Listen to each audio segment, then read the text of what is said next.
Salah satu konflik yang cukup sering terjadi itu saya sering memaksakan segala sesuatunya ke suami ya, termasuk untuk aktivitas-aktivitas rohani. Sedangkan suami saya berkali-kali bilang, saya tuh nggak bisa, saya tuh bukan orang yang bisa dipaksa.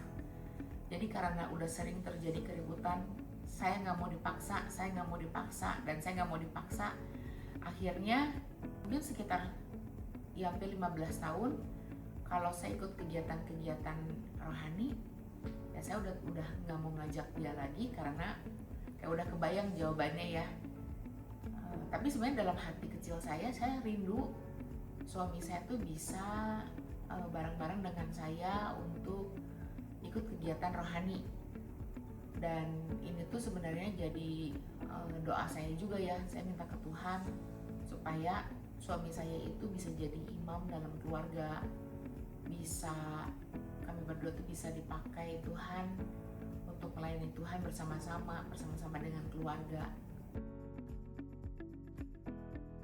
Tapi waktunya Tuhan dan caranya Tuhan itu tidak pernah terpikirkan oleh manusia ya.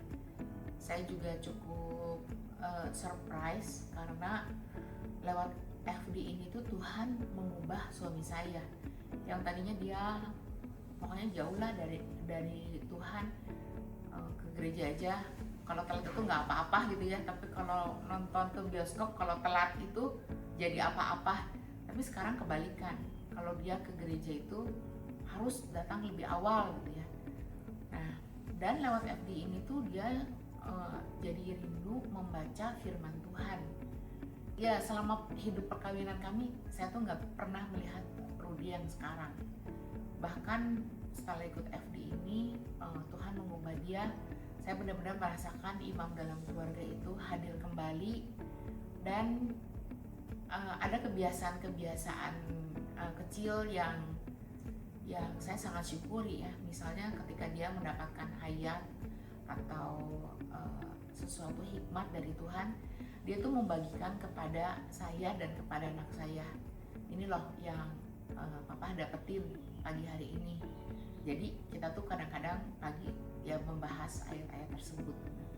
FD ini buat saya adalah suatu bentuk di mana Tuhan benar-benar terlibat dalam hidup pernikahan kami. Something yang istri saya Shelfie ceritain bahwa 15 tahun lebih ya mencoba untuk ngajak saya kegiatan rohani begitu sulit, tapi somehow Tuhan terlibat merubahkan saya